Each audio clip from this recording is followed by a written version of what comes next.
Facebook and Instagram ads have been the gold standard for digital advertising for the past 10 years, but are they still worth it for apparel and e-commerce sellers in today's world where so many social media platforms are bursting onto the scene? In this episode, we're taking a deep dive into where Facebook and Instagram ads are at today and how you can best utilize them in your business. My name's Kerry Egler, joined by my co-host Adrian Von Arx, and welcome to the Print on Demand Playbook podcast.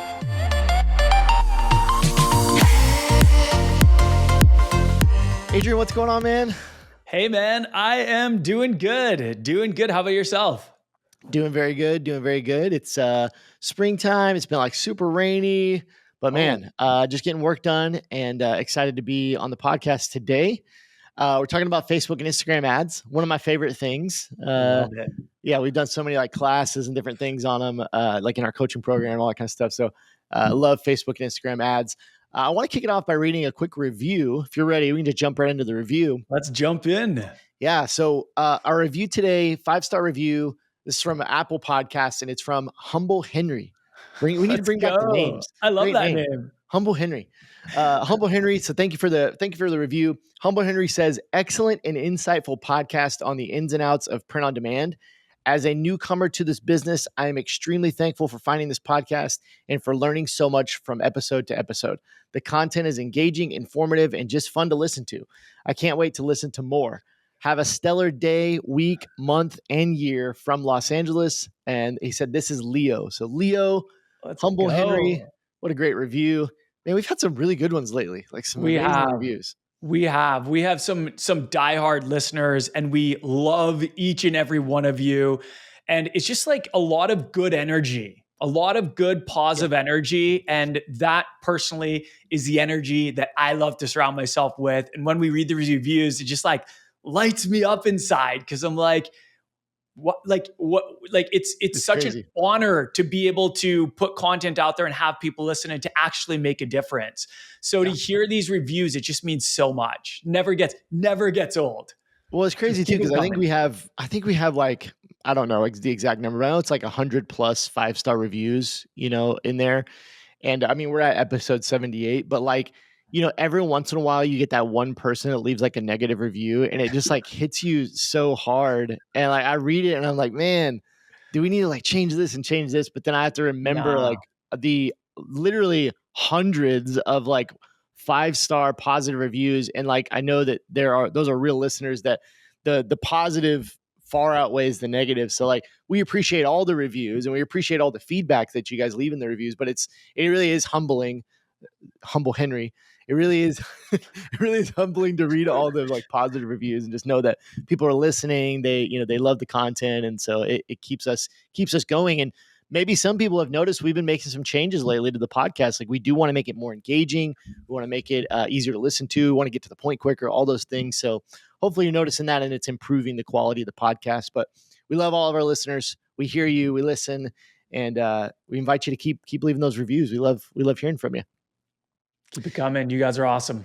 Yeah. So in this episode, we're going to be talking about Facebook and Instagram ads. And I wanted to do this episode because, number one, we haven't done a ton of episodes on talking about Facebook and Instagram ads. It's something I talk about a lot, and I feel like we probably mention here and there a lot, but doing a full dedicated episode, really talking about like, where are Facebook and Instagram ads at today? Like we recently did an episode on TikTok and, the ban and all this kind of stuff. And, Facebook and Instagram ads, like, there's this kind of perception out there that I feel like that some people think, oh, like they used to be like so great, and maybe today they're not as great. And it's just kind of this conversation you hear, and, TikTok bursts onto the scene, or maybe Snap ads, or any of these social media platforms that you hear about, like they burst on the scene and maybe they've kind of like taken over where Facebook used to shine. And I think that's a little bit of a myth. And I've got a bunch of stats in this episode that I think are going to back that up. And this episode is not really to like make a case for Facebook ads. That's not what I was trying to do. I really just wanted to research where, like, what are the real data points with Facebook ads? Where are they at today? Mm-hmm. Are they still kind of like the king platform?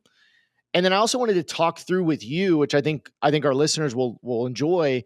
It's just like where we're at with Facebook ads, what we're seeing, out with our students and maybe in our own businesses and different things like that. Like, it's easy to see for me why it's still a viable platform when I just think about myself and our students, like my students inside Shirt School and all that kind of stuff, and how they're using it. So in this episode, just a quick breakdown. We're going to go through some stats on Facebook and Instagram ads, kind of where Facebook is at today.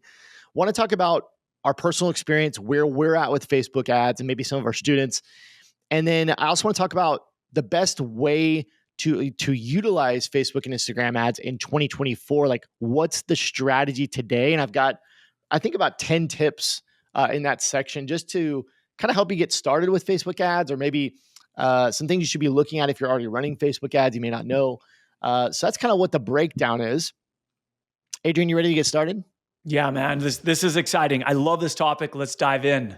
Yeah. And so right before we jump in, I also want to let everybody know, if you're a listener here, I get hit up in the DMs from time to time. People say, how do I become a part of Shirt School? I kind of get that question a lot because we don't really talk about it a ton on the podcast. Like, you have your program, I have Shirt School. Like, we don't talk about it a ton, but I did want to throw a quick invite for anybody out there, whether you're a beginner or maybe you're a little bit more experienced in your business. If you want to learn more about my program called Shirt School, if you want to like see a full roadmap of how to kind of put all the pieces together, I have a free class over at shirtschool.com. It runs about an hour and 15 minutes. So if you go over to shirtschool.com, it's a free class. You can see some testimonials and some stories from my students. And you can also see my Shirt School system. It's like a 3-part system that kind of helps you put the pieces together on how to build and grow a profitable t-shirt or apparel business. So it's a free class, no pressure to go check it out. But for, lots of people have been hitting me up. And so if you are one of those people that's like, how do I learn more from Kerry or get more involved? Go check out Shirt School over at shirtschool.com. Check out the free class. So let's jump in. Just wanted to throw that out there because we get hit up from time to time. Like, how do I access your programs? Tell me more about it. So wanted to throw that out. All right, let's jump in. So the first part of today's episode, talk about the stats on Facebook and Instagram ads. Adrian, I went super deep. I was scouring the internet, reading so many articles, trying to kind of like piece together some Facebook and Instagram stats that I thought were relevant for our listeners, for our audience. And it's pretty interesting. So I'm gonna go through these. Maybe we'll talk about them. I'd love to get your thoughts on some of them. So some juicy ones here, man. Yeah, I see you're looking at the notes. All right, check this out. So number one, Facebook has more users now than ever before. Facebook actually crossed 3 billion active users in 2023, and it's still rising. It's pretty wild. I feel like for the longest time, for like years, I was saying like 2 billion active users. I don't know if like that's just a stat I saw somewhere, but saying like 2 billion. So they actually crossed 3 billion active users in 2023. Reason I put this stat in here, I feel like there is a perception out there that Facebook is kind of like dying. Facebook, and this isn't really even considering Instagram. But Facebook's kind of like dying. The younger generation is not interested, yada, yada. And it's really interesting to see that, no, like they're actually growing they're continuing to grow bigger and bigger. So 3 billion active users in 2023. What are your thoughts on that point there, Adrian? Yeah, I mean, it is really interesting. I'm even actually a little bit surprised by this. Yeah. Like, I am all about Instagram. Sure. I still run Facebook and Instagram ads together because in Meta, it's so easy. You can just run to both. Why wouldn't you, right? Like, go wherever the conversions are. And so we like to cast a wide net and have our ads go to Facebook and Instagram. Sometimes we optimize based on the data and run more, but we always start by running to both. But yeah, I'm actually pretty shocked. Like, I personally don't go to Facebook that much at all. Yeah. Like, we just took our private community, our private coaching community off of Facebook and into Kajabi communities. So that means that I'm probably like never going to be on Facebook, but it sounds like there's still a lot of people on there. I mean, you got to think about some of the features that Facebook has that somewhere like Instagram doesn't, like passion pages, where it's like a niche specific community. Sometimes they're closed communities. Groups is huge. Yeah. Right? Like, I think that's one of the most valuable features of Facebook today as a marketer is the niche specific communities. Like, if you can go and you can tap into that, if you can interact, if you can offer value, if you can talk to the community owner and ask them if they wouldn't mind if you plug your brand here and there every once in a while, or like let people know every once in a while about that you have a brand that serves this niche, it can be really valuable. Yeah. Yeah. So I think I'm actually, maybe I'm the odd one, but I actually, I do use, probably use Facebook as much or more than Instagram. Part of it's because I am in a lot of these groups and stuff, like Right, right. different interests. So I'm in like a ton of pickleball groups. I think I've told you that before, Yeah. which is actually really helpful because, well, there's a couple of reasons. Because there's conversation in there around like pro tournaments, and so people like to talk about talking points around pro tournaments and different things. But then, like anytime I travel to a new city, the best way to find the best pickleball groups is to go in the Facebook group and ask like, where do I go to play? What at this level and all this kind of stuff. So like find people to play with in these Facebook groups. And then I'm also just in like other niche communities. Like my son and I are really into collecting Pokemon cards. So like Mm. I've gotten into some local Oklahoma Pokemon card groups. So I can go in there and see like what they're selling, and you can buy and negotiate with people and different stuff like that. So like I use Facebook quite a bit. Like it might be my primary platform, but I use Instagram probably as much or more. And I don't use TikTok. I know you're big on TikTok, but I don't use TikTok as much. I only use Mm. TikTok when my brother sends me really funny videos that I just have to open.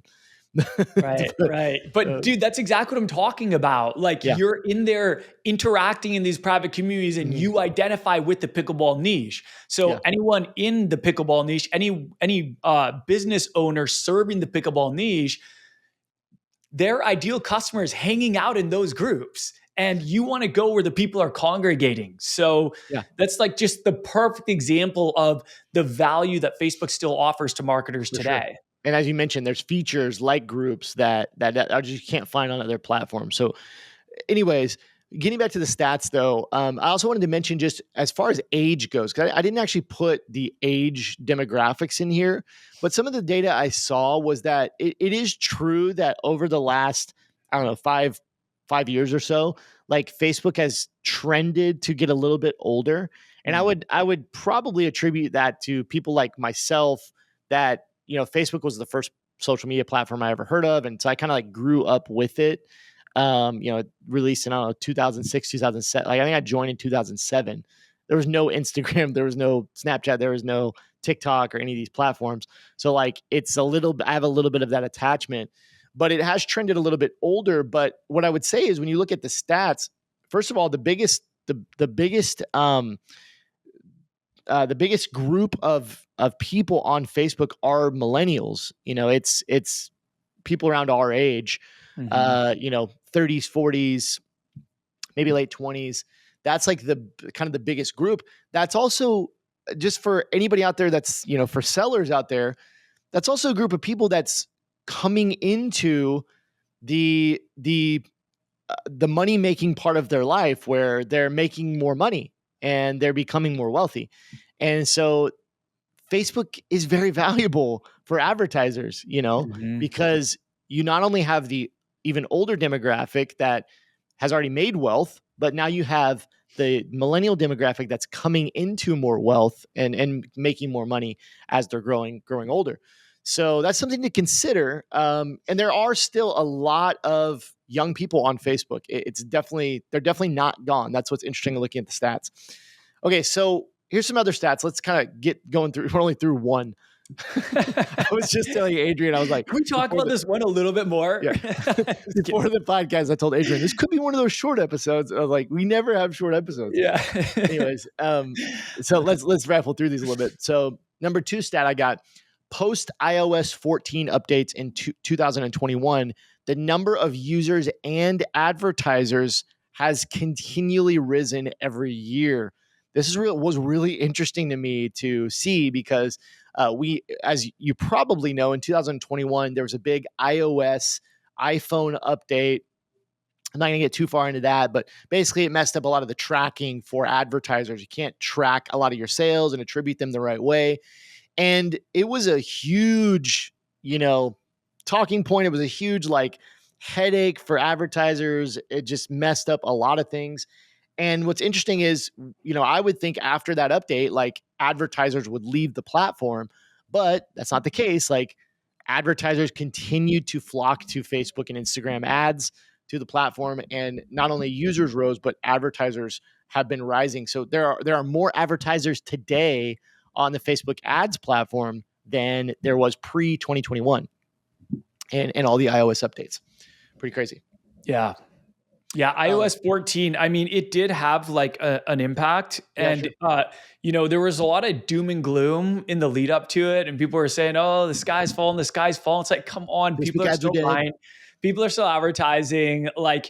And I still, even with the iOS update, even after the iOS update, I still did not think there was a better marketing platform on earth Definitely not. than this. And I actually think it's gotten significantly better since then. Like Meta has had to get creative and be like, okay, how can we do better now that we're forced to have this update affect our tracking and our optimization?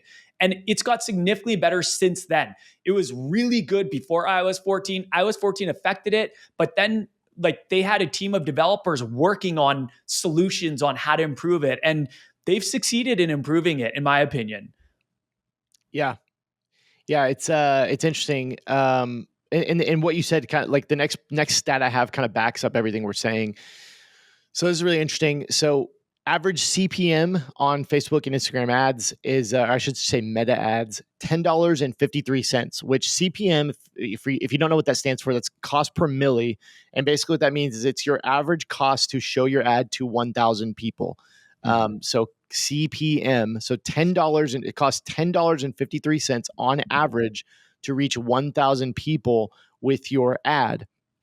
So that's great, right? But here's what's the interesting part. That number is actually lower than 2022 and most of 2023. Love that. That's pretty wild. Yeah.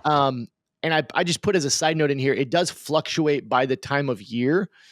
So, it depends on, like, around the holidays, that number is always going to be higher. So this stat I pulled, it is a 2024 stat, but it's like the beginning of the year.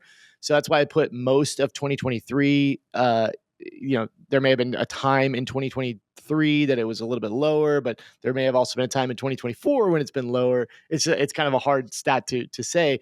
But what I did find interesting about this stat, about $10.53 being lower than 2022, all of 2022, and most of 2023, Adrian, we're in an election year. This is the year. These are the years every 4 years, the presidential election years, where CPMs, like, my perception is CPMs go through the roof, right? Like that's what everybody says. Historically, yes, that's absolutely the case. So right now, we're in June. I don't know exactly when these numbers were taken, but for the year of 2024 so far, like, CPMs are extremely low. For that to be the case, for it to be in a presidential election year. So anyways, keep continuing to move. The next stat, average cost per action in the apparel category is $10.98. This one, it's cost per action. This isn't actually cost per sale. So it's cost per action. So that action could be like an add to cart. It's for somebody to take an action on your ad in Facebook. Is kind of an average, I guess, of a bunch of different actions. So this is kind of this one's a little bit more bland. It's not as poignant, but $10.98, pretty good. I mean, I think in the past we've seen that number be $12, $13. So that seems low as well. The next that I have, ad revenue is increasing in 2024, targeted for $32.55 billion, which is a 7.2% increase over 2023. Which shows that ad revenue is not declining on Facebook. Like, advertisers are spending more. Now, as we just mentioned, it is a presidential election year. I was going to say, could have something to do with it. I wonder if that's from all the election ads. but from what I saw in the data, like, it's trending up every year. It's definitely not. It's not like a one-off thing. Like 2023 was bigger than 2022. Yada yada. So, and I think there was also, just as a side note, I think there was also a lot of the iOS 14 happened in 2021, but I think post 2020 with COVID and the pandemic, I think there was a thought that, like, advertising would fall off a cliff as people, like, started to go back to work, started to shop and retail more, all this kind of stuff. And so, that if there was a drop after 2020, like, it's leveled out and is now, increasing each year. So Pretty Yeah. I interesting. mean, there Anything? was definitely a spike Yeah, during for COVID. sure. Like it was like, man, no one could have predicted how everything would go during the Yeah. pandemic, but it really was like a heyday for online marketers. And the way that I like to think about this is like the people who prepared for the opportunity, those are the people that got to reap the rewards of this. And we never know what's going to happen in the market. We never know what's going to happen anywhere. But if you are just focused on learning and getting better and preparing your brand, hope for the best, plan for the worst, you're going to have times throughout your journey where it's going to be like a surprise and all these sales come out of nowhere. Like the cost per thousand impressions went way down during COVID. Everybody was shopping online. People were getting government stimulus. They had disposable income. They were saving and they were spending online. And so there's a really good quote that says, I think it's like success happens when preparation meets opportunity. And I really feel like, people didn't, no one knew what was going to happen. I think a lot of marketers were actually really scared when this happened because there were so many unknowns, but it ended up being a massive, maybe once in a lifetime window of opportunity for people. And I applaud the people who like took the action before all of this happened and got to reap the rewards. And maybe like there's always opportunities coming. There's always going to be like the highs and lows, but Mhm. yeah, it was a big opportunity. And what I'm really pumped about is, so that was a big opportunity. Then iOS 14 happened and a lot of people's performance dropped off the map because Meta was scrambling. People didn't know how to advertise. And now like everything seems to be trending upward Mhm. again. And that's very inspiring. Yeah. Um, the last one I have here is I found really interesting. So this is I'm going to talk about share of U.S. digital ad spend, and specifically among social media platforms. So let me explain this stat a little bit. So there are a lot of places to advertise online. Google ads being probably the biggest. There's YouTube ads. There's ad networks, and so there's like a lot of places to advertise online. So this stat that I pulled this data from. This isn't the entire stat. I pulled this data from the entire share of U.S. digital ad spend. So like where advertisers are spending money. And I Mhm. just pulled out the social media platforms. So this is not taking into account YouTube as a platform, Google, as well as like a ton of others that probably have very small share of ad spend. But if we just look at social media platforms, uh, so Meta leads the way at 20% of ad spend when you just look at social media platforms. Okay. So 20%, that's considering Facebook and Instagram both together. So this is where it gets crazy. TikTok's at 2.3% Yeah, comparatively it's peanuts. to Meta. Snapchat at 1.8%. Pretty They've wild. always struggled, man. They've always Yeah. Snap has just always struggled on the ads Yeah. platform thing. I wouldn't tell anyone to run Snap ads. I mean, that's my personal opinion, but they If we just just yeah. considering like TikTok though, I mean, there's so much talk about it, and I think it's good. I'm not against it. I think TikTok ads, especially when you see that it's a low share of digital ad spend, like it could be a great. I think that screams, hey, this could be a great opportunity. Maybe people haven't found it, but when you look at like 2.3% of digital ad spend on social media versus 20% on Meta, Mhm. that's just crazy to me that with all the hype of the last few years on TikTok that it's still at 2.3%.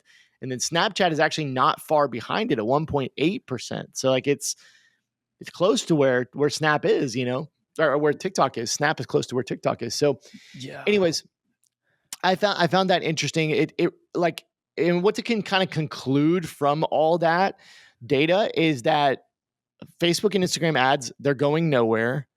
Like they're not leaving. They're not, they are surging, if anything. Still a really great opportunity. I think it's the best advertising platform to reach your buyers, Mhm. to reach your customers. And, I just want to kind of put to bed the thought of it being like dead. It's just not the case. It's very relevant and it's very profitable and like it's awesome. Yeah, I don't even know who's saying that. Like, who is spreading this myth? And maybe it's just people that haven't had success themselves on Meta. That by no means doesn't mean it won't work for you, our listeners. Like, if you have a good product and you get it in front of the right audience, you can make conversions. And even on Snap and TikTok, like wherever your ideal customer is congregating, that's a great opportunity for you. Yeah. But hands down, I agree with you, Kerry. Meta is the absolute undisputable best, I believe, in 2024 for conversions, for Yeah. t-shirt, apparel, print on demand businesses. This is the best place to go. And I just want to mention one thing about TikTok and why, unless their ads platform figures out a way to kind of like adjust a bit, it's not gonna really make a big dent in Meta. And maybe it will eventually, but here's what I hear from people who are running TikTok ads. One, it's like the anti-ads platform. People on TikTok hate ads. They hate them with a passion. And if you create an ad on there, a lot of times people will just like people just go to town on it. But not only that, it's a video first platform. And so the thing that another kind of pain point I hear is that one, pretty much all your ads have to be video. You can have non-video, but everyone on the ads platform seems to be saying, hey, it's a video first platform. You want your content to look like organic content. So Yeah. you got to create video content, and apparently it fizzles out really, really fast. So you always got to be creating new video content, Yeah. right? So that's obviously much harder than Meta, where we're still seeing today in 2024 a lot of still image ads absolutely crushing it. We're seeing carousel ads absolutely crushing it. Of course, video ads do good as well, but the still image ads and the carousels, they're just more like universally accepted, and they seem to convert a whole lot better than a video first platform like TikTok. That's just kind of my experience and what I'm hearing. But this is just another strong case as to why Meta ads dominate in And 2024. I think to add to that, one of the things to consider is that Facebook and Meta, yeah, I guess they're the same thing. Facebook/Meta has been perfecting this algorithm for 20 years or however long. Like they've been in the game a long time. Like they know what works, Mhm. with who to show ads to and how to show them and how to get people to click. And so there's just a learning curve there with TikTok that like they're as good as it is, and I think it's really good. I think TikTok I think it's great.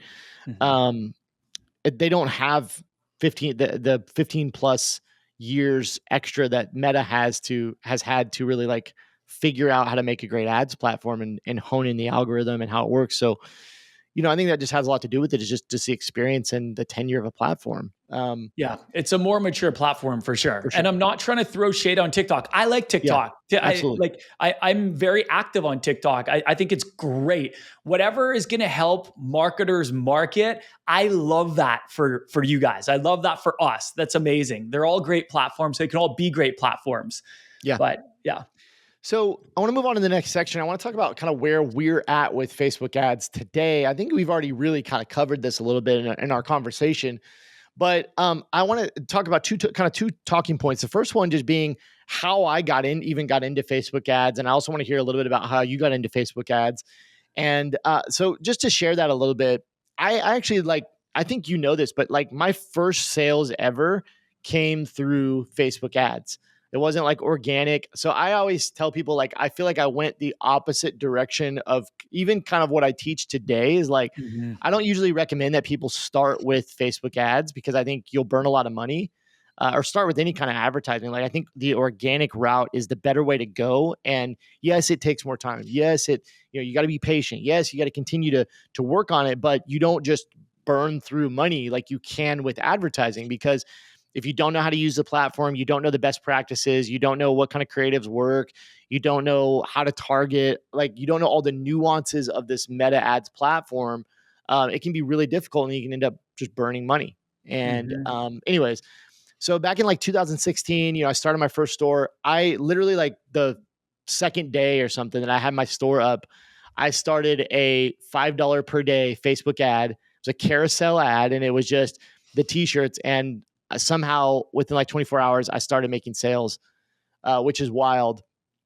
And I added on the organic element later, like not, I wouldn't say later, but kind of, it wasn't right away. Like it definitely was like a few months in before I started like posting some organic content.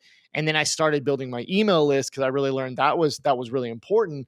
But Facebook ads and Instagram ads were the primary way that I scaled up my business and sold thousands and thousands of t-shirts over the years. And it's crazy. And I really didn't think at that time that like in 2024, and especially as we were going through 2021 with the iOS changes and everything, and going through the pandemic, going through 2021, all this stuff, like I didn't think in 2024 we would still be using Facebook and Instagram ads to sell profitably and scale up businesses. But what's crazy is, and I want to hear a little bit about how you got started with Facebook ads, but there's Facebook and Instagram ads are still delivering the best results for our students, like across our programs. At least I'm speaking for Shirt School, and then what we've seen over the past year and a half, working with some people individually in our program, Adrian. Mm-hmm. But before we talk about that, because I do want to talk a little bit about that, I want to hear just like super brief, because I try to keep mine pretty brief. Like, what's your backstory with Facebook and Instagram ads? How did you kind of get started with it? Yeah, it's actually pretty similar to yours. I like the way that I learned. So I partnered up with two friends. They told me about print on demand. They told me about Shopify, and they're like, "Oh yeah, you start a Shopify store, you use print on demand, and then you run Facebook ads to drive traffic." And that was like the strategy. That was the strategy. That was it. Back it's not like, just like you, it's not the primary strategy I teach today. I teach like the slower, safer approach because I want to teach people to build sustainable, profitable businesses, right? And I don't want people to burn through a bunch of budget and get discouraged and then be like, this doesn't work, and walk away. So, but we invested in coaching, a coaching course. It was $5,000, and the training on Facebook ads was a fraction of what you teach in Shirt School, a fraction of what I teach in T-Shirt Legends Academy. But you know what, man? It got us through it. And that course, that investment paid for itself like tenfold. Like it still pays for itself. So that's how I got into it. I did a mixed approach. I did organic plus paid, but I started running paid really, really early. Mm-hmm. Nowadays, I would take a different approach. I wouldn't run them so early, because generally when people first start their brands, their products aren't that good. They don't have any winning designs, and they eventually get better and optimize as their brand evolves. So you don't want to burn through a bunch of money. But yeah, that was the strategy, man. Kind of similar to yours. Yeah. So as I mentioned, like I was primarily running Facebook and Instagram ads. And then it was like, I kind of had that light bulb moment, which we talk about a lot. I was probably listening to somebody talk about this, but I was just like, oh crud, what if Facebook shuts me down? What if Facebook ads, they tweak the algorithm and it doesn't work anymore? Right. I started to build my email list and started to post more organically and work on some different strategies. And then when when the scale started to tip, where I was making sales with the email list and I was selling like with organic social media and different things, and I was like, holy crud, like the profit is so much bigger when I can sell over here because I don't have these ad costs, right? But the key is the ads were feeding those things, right? Like they were on the front end feeding that email list. And so I realized that, I wanted to continue running the ads because those were helping me build the email list. And I didn't just want to turn off the ads and then just have an email list that was whatever, 1,000 people, let's say. And it's like, okay, I can still grow it, but it's going to be a little bit harder, yada, yada. So I continued to run the ads, and they're feeding the email list. They're even growing my organic social media, bringing new people in. And that was kind of the funnel. And the cool thing was, as time progressed, is when there were periods where Facebook and Instagram ads weren't working as well, I had that email list and organic social media to fall back on, right? Because it's not like you're not always going to have a winner all the time. You're going to be testing new things. You're not always going to have, it's not always going to be as profitable. Like we talked about, we're in an election year, maybe around the holidays. I mean, there's different times when you might just run into situations or time periods where you're like, man, these aren't as profitable as they've been. And so I need other solutions to keep my business going and continue to be profitable. And that's where I found, man, the email list, organic, and all these kind of things were the way. And so, Mhm. anyways, just wanted to kind of touch on that and kind of where kind of our story, where we're at with Facebook ads. But I also wanted to just mention that, like, I just think it's so crazy that Facebook and Instagram ads are still delivering the best results for our students across our programs. And again, I'm speaking for Shirt School and what we've I done can together. second that for T-Shirt Legends Academy 100%. Yeah. And Yeah. so what I teach inside Shirt School is I usually teach two paths that you can go when it comes to advertising.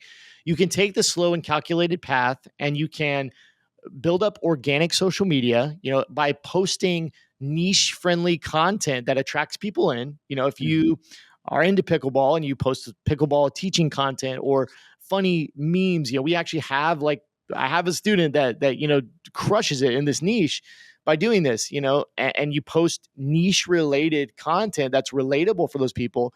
Then you can sell as you build up that audience, and as they become attracted to your content and they build trust with you, you can start to sell to them, sell your products. And then as you start to build that up, you can add on ads later to kind of supplement that and boost that. And that's kind of how you scale up. Now, the less slow and calculated approach, the fast approach, is when you're starting out, like, you just go straight into advertising, because that still works. But I say, what I really teach is, like, this path is for people who are okay with losing some money, do it up front while you're learning, Right. while you're testing, while the algorithm is optimizing. Like, you're going to burn some money, but what you're going to get for that money is you're going to get data back that is going to help you find your audience and start making sales way quicker. Because Mhm. essentially, you're going to be getting the same data from ads that you're getting organically. You're just going to get it quicker with ads, right? Like, you're going to be able to find who your customer is and what they're interested in and what they respond to quicker when you do it with ads. So it's a fast approach, but there is risk involved. So it's fast and it's effective, but it's risky. Or you can go the slower, more calculated, less risky approach.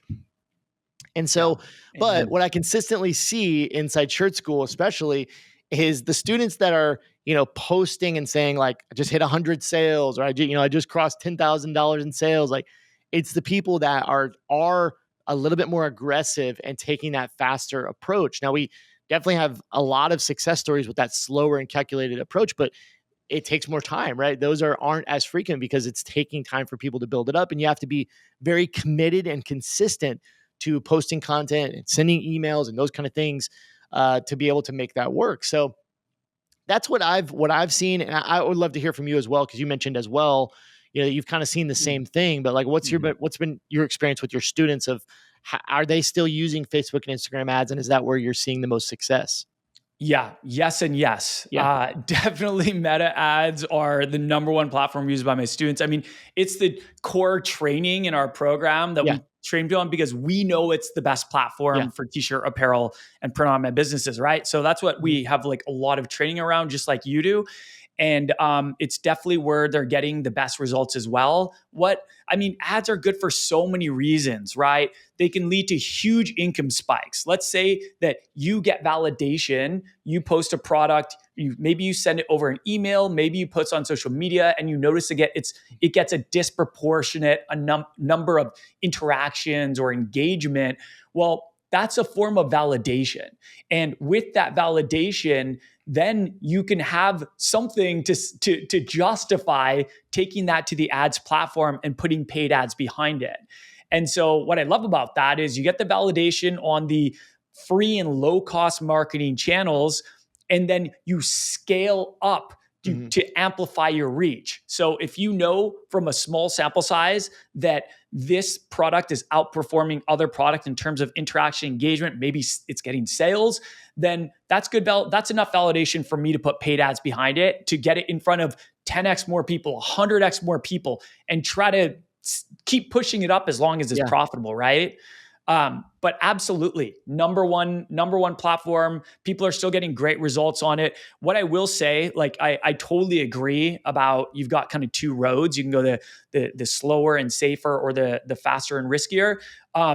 But what I do, my favorite thing about ads is the ability to collect email addresses so that you don't have to pay for ads so much in the future, right? True. Like, let's say Exactly. you are paying $11 to acquire a customer. Well, if you're just selling one t-shirt, you might break even. That might not be profitable. But the goal is to get repeat sales. The Yeah. goal is to get them buying again and again and again. And if you get them with that one-time toll, that one-time, let's call it a fee, every sale from there is significantly more profitable. And that's where the own platforms come in handy. And I just wish people like understood, I wish a lot of people know this, and we say this a lot, but the money is made on the owned platforms like email marketing. And I just wish there was a way to make it more attractive to people, to let them know, like, pretty much you have to set up and you have to start making sales to realize, like,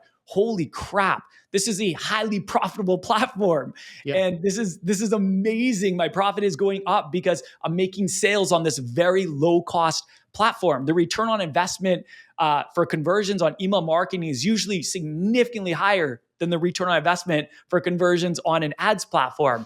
But it just doesn't get the love it deserves. And I just want to scream it from the rooftops. Like, guys, email marketing, like, I would go as far as saying, I tell my students, don't even think about running ads until you have email marketing set up. I wouldn't even really focus on organic content until you have the most basic of email marketing set up. At least have a pop-up on your website to collect email addresses and just set up a few valuable automations, especially like an abandoned cart automation. And then you can worry about campaigns a little bit more down the road. But yeah, it's so powerful. I don't know how else to say it. Yeah, I agree. So I want to move on to the last kind of section of this podcast, and I really just want to give you 10 pretty basic tips on the best ways to use Facebook and Instagram ads in 2024. Talking more strategic tips. These are pretty simple tips, but I do think if you're a little bit more experienced or you're a beginner, I think there are some tips in here that you'll get value from, just from our experience and being able to kind of talk through this. So let's just go through it. So number one tip, I got 10. Is to start with low budgets. And I put in here about $10 per day. I think that we've said a few times in this podcast episode, like, you're going to burn through money. You're going to like lose so much money. That's not really the case. If you start out with low budgets and you can use those low budgets to gather data, and you don't have to spend a ton of money, right? If you set aside in your first month, if you're like, man, I'm going to set aside $250 or $500, right? To test ads with, like, oh my gosh, you could get a ton of data.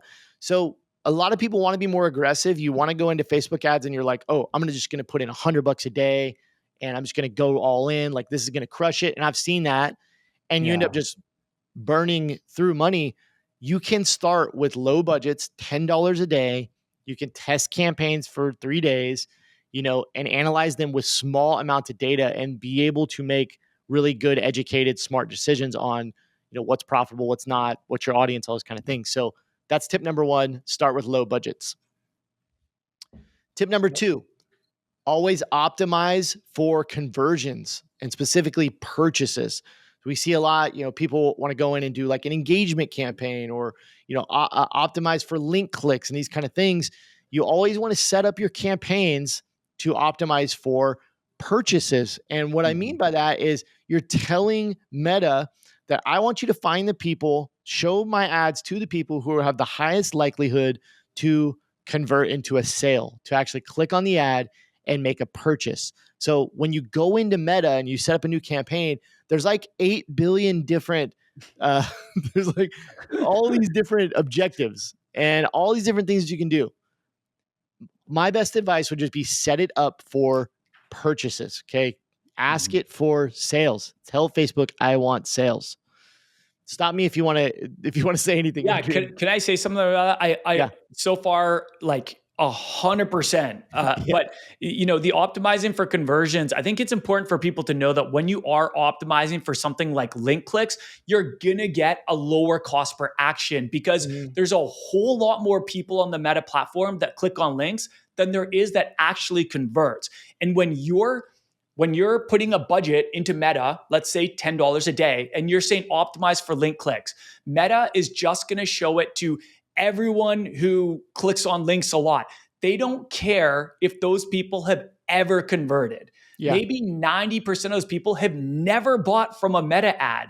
And so it's kind of like you're paying to advertise to the tire kickers versus the people that actually convert. And I would way rather pay more to reach those people than to reach the link clicks. Like the numbers look amazing when you're running to link clicks, but what you're going to notice is you're hardly going to get any conversions, if any, right? Whereas when you're actually targeting people who purchase, you're significantly more likely, even if it costs a bit more, at least you're getting conversions versus this other one where you're getting these vanity metrics that look really good. But at the end of the day, you're not getting any sales, right? And that's what matters at the end of the day. Number 3 tip, test a lot of pictures and videos. So I had in here test a lot of creatives. I think that word, though, a lot of people don't maybe know what that means. But when I say like creatives, I'm just talking about pictures and video ads. So it's important to test a lot of different pictures and video ads in your campaigns. This goes right along with my tip number 4, which is test a lot of products, a lot of different designs. So I want to combine these two together, 3 and 4. Test a lot of pictures and videos and test a lot of products, because the name of the game with Facebook and Instagram ads, or with advertising in general, is you got to test a lot of different things. You got to figure out what the audience is going to respond to. And another side tip I would give you is oftentimes it might be the image or video that you don't think anybody's going to like. Like it just, for whatever reason, and we say this with designs, it might be the design that you spent 5 minutes on that you think this is the worst design I've ever created. That might be the winner, as opposed to the one that you spent 4 hours on making it perfect and it's just maybe too complex or whatever. People oftentimes will resonate with the one that you don't think is going to be the best one. So this is why you just want to test a lot of different designs and a lot of different pictures in your campaigns, pictures and videos, to see what resonates. And it's really cool in Meta, because you can go into the Meta Facebook Instagram ads, the Meta Ads Manager. You can go to the Meta Ads Manager. You can look at the campaign after it's been running for a little while, and you can see which ad, which picture, video, design, what are people clicking on? And what are they adding to cart? And what are they, if you have a video, you can see what video are they watching the most time of? And these are going to be the clues that you're going to look at to figure out which one is actually the winner. So test. Yeah. I always say, let your customers vote with their dollars. Like a lot of people, they get emotional about their designs. They're like, oh yeah, this one's going to kill it, and this one's probably going to flop. And a lot of times it's like the opposite. That's why you let your customers vote with their dollars. Yeah. And that's a great segue, because I'm going to give you point number 5. Make data-based decisions, not emotion-based decisions.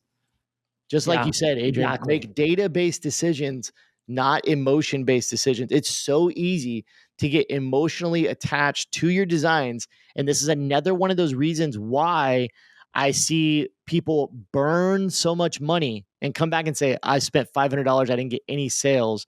And it's like, well, you only tested one image and it was only one design, and that design's just not a winner, right? Right. So you got to test a lot of, go ahead. Yeah, it can come down to a science, right? Intuition is great, but data always wins. Trust the data. Yeah. So number 5, make data-based decisions, not emotion-based decisions. Number 6, let your campaigns run for a minimum of 72 hours. And I should have added a side note here. Don't edit your campaigns. Don't edit your ads. So let me explain. Anytime you edit your ads, anytime that let's say you post it, this happens all the time. You create an ad campaign, it goes active, and then you're like, crud, there was a typo. You're like, crud, I want to change this thing, or I want to edit the targeting. Anytime you go in and edit an ad, it's going to reset the optimization. It's going to reset the algorithm, and you're going to basically lose all the progress that you may have had with that ad. So if you run an ad for 24 hours and it was $10, and you have to edit it, you're kind of just out that $10, because that ad hasn't optimized yet. It hasn't had time to figure out, the customers, and it hasn't had time to figure out the audience and what works best and who to show it to and all those kind of things. So let your campaigns run for a minimum of 72 hours with no changes. And at the end of 72 hours, then look at your ads, see if they're profitable, see what the link click cost is, see what the add to cart cost is, like see if men are responding, women are responding, like those kind of things, which ad creative is working, what platforms it's working on. You can look at all that data and you can make a decision on what to do next after that 72-hour period. Tip number 7, analyze the data. Look at your data. Don't just turn on your campaigns and then just just let them go and then be like, well, no sales, didn't work, right? Like this happens all the time. People run the ad campaign. They let it run for 3 days. They're like, I did what you said. And then it's just like, well, it didn't work. I guess Facebook ads don't work. Look at your data in Meta Ads Manager. It's so easy to create your own view where you can see just the data points that you're interested in. And I'll give you just a real quick some of the top data points that we like to look at. Number one is cost per purchase. That's going to be the most important thing. Is like, was it profitable? Like, did you actually make sales? Right? That's the most important thing, and that trumps all other metrics. If your ad is profitable and you're making sales and making money from it, who cares about the other metrics? Now, you might, after you're running that campaign for a little bit, you might say, I want to make this campaign more profitable. Then you might want to look into some of the more detailed metrics. But especially when you're just starting out, the most important thing is, are you getting sales and are those sales profitable? From there, you want to look at things like how much it's costing to get an add to cart. You want to look at your cost per link click. You might want to look at your CPM, which is how much is it costing to reach 1,000 people. You might want to look at your click-through rate. Those are a few of the data points that you might want to be analyzing. And Meta does a good job of kind of showing you what each of those data points means and those kind of things. You might also want to look at frequency. How often is it being showed to the same person? So the tip here is, number 7 is analyze the data. Make sure you look deep into the data and you start to learn how to read it. Anything you want to add? Can I say one thing about that? Yep. One thing that we see a lot is that people will start running ads and they'll look at their ads manager, they'll look at their metrics, and they'll notice that they're making more sales in Shopify than Meta is recording. Yep. So when you look at the metrics, it might show that you made 2 conversions, but then in Shopify, you see that 4 people have bought. And a lot of people scratch their head because they're wondering, where did those other 2 sales come from? What I can tell you from my experience, the experience of our students, is that like 90% of the time, those people are coming from your ads in some way. Mm-hmm. And the thing is, like, Meta is not perfect at tracking every single sale. But for example, if someone sees something that, let's say that it's like an ad for pickleball and they share it with a pickleball enthusiast and they're like, this is so you, and that person goes and purchases it, guess what? Meta's not going to track that as a conversion. If there are like lots of examples like this, let's say that someone sees the ad and then they just Google your website and they go and buy it. Again, Meta might not track that either. There's a lot of times when they do not track, or they cannot track, or they miss a conversion. But what I can say is that if you're making more sales in Shopify, I would go with that number over just the metrics. Like if my ad looked unprofitable on Meta, but I went from 0 to making, let's say, 10 sales a day, and it was actually really profitable on Shopify, then I would absolutely keep running those ads, because I'm going to assume that those ads are coming, or that those sales in most cases are coming from the ads. Now, there's exceptions to this. Like if you are running an email campaign, like a huge promotion or something, then you're probably driving a lot of people from that. But if you went from 0 sales to all of a sudden making a bunch, and only half of those are being tracked on Meta, in most cases, I would assume that those people in some way came from those Meta ads, and I would keep running them. I would take my Shopify revenue and my budget, and if that's profitable, I would keep that going in most cases. Yeah. Next 2 tips here go together. Number 8, make sure you have Facebook and Instagram shops set up. And then number 9, test ad campaigns to those shops. So Yes. number 8, make sure you have Facebook and Instagram shop set up. I know you're really passionate about this. You guys had a lot of success with it. Super bullish. Yeah. Facebook and Instagram shops are essentially being able to sell your products on Facebook or Instagram without making people go to your website. Mhm. Some advantages and disadvantages of that. I think we have a full episode that you can go back and listen to on that. I don't have the episode number. I should have thought about that I'll find it in advance. But yeah, we'll give you that episode number here in just a minute because you can go back and listen to a full episode on Facebook and Instagram ads, Facebook and Instagram shops. But essentially, it lets your customer buy on the platform. Now, why is this valuable? Number one, because it's less clicks that a customer has to go through to make a purchase. Anytime there's less clicks, you're going to get higher conversion. The second reason this is important is because the number one thing that social media platforms care about is time on platform. They do not want people to leave their platform. So if Facebook can run an ad, show it to somebody, they click on it, and they make a purchase right on Instagram or Facebook, and then they just go back to scrolling, that's what they want because then they can show them more ads and more content. And so Facebook, Meta, and any social media platform, the number one thing they care about is time on platform. So what I would recommend, and I think what Adrian would recommend as well, is before you even run your first Facebook and Instagram ads, just go get your shop set up. It's really easy to do. If you go into your Shopify store, you add the Meta sales channel, you can sync all of your products and get your shop set up pretty easily and pretty quickly. And then, and I'm not saying you should always run your ad campaigns to shops, but it should be something you test. And that's number 9 tip is test ad campaigns to your shops. Sometimes they run promotions when you run ad campaigns to your shops, but a lot of times you will see, as I mentioned earlier, you'll see higher sales, higher conversion rate, cheaper cost per purchase because you're keeping people on the platform.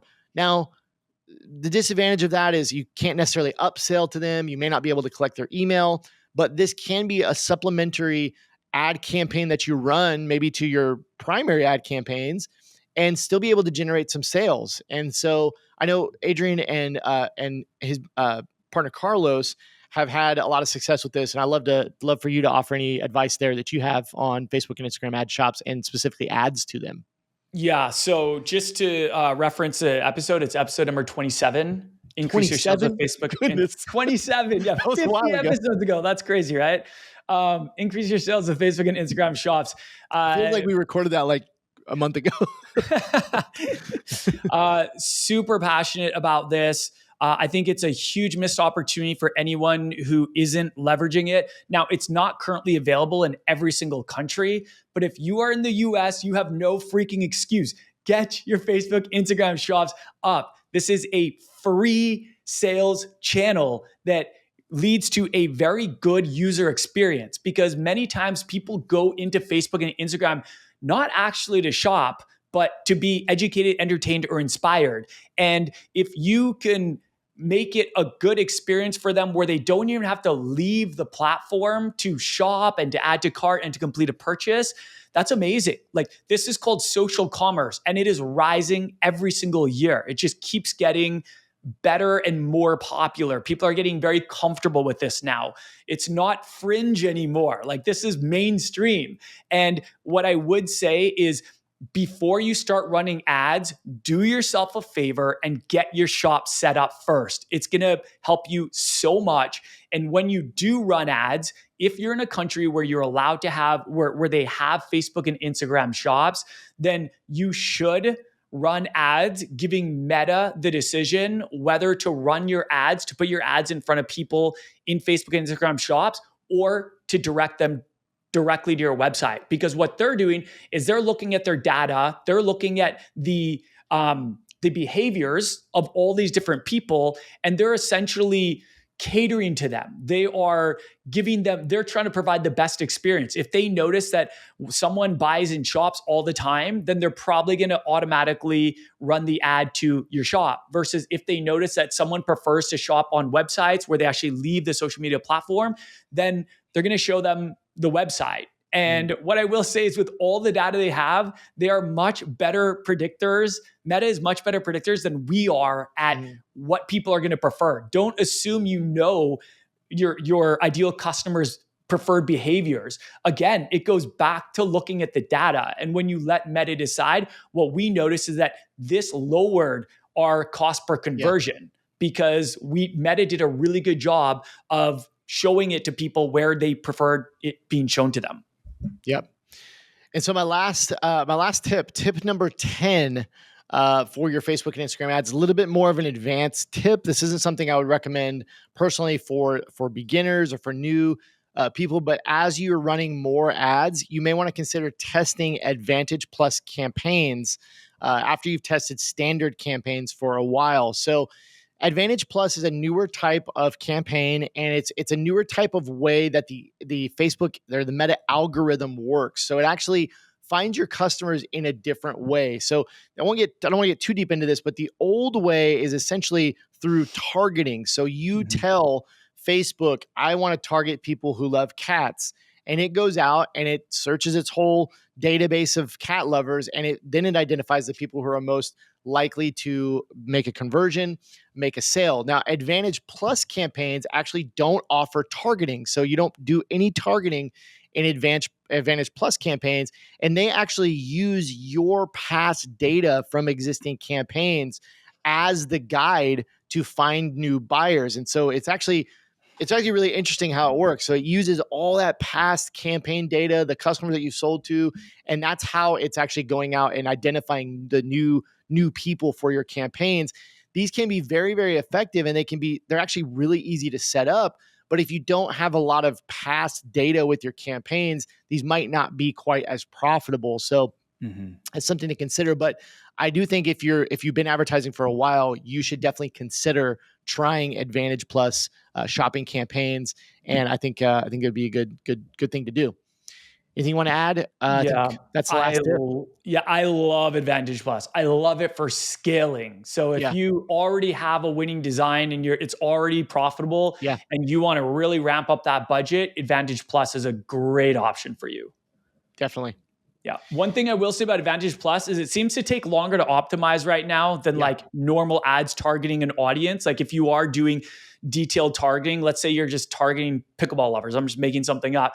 And then you go to Advantage Plus, expect it to take a bit longer to optimize. Instead of like the 3 days that we recommend, I would recommend running it for more like 5 to 7 days. Yeah. Adrian, I think that about wraps it up. Fun episode. It did go an hour and 3 minutes. However long. Quick episode, right? Quick episode. Thank you so much for listening, though. I had fun in this episode, and we appreciate you. And with that being said, we'll talk to you soon. Have a great day. Peace.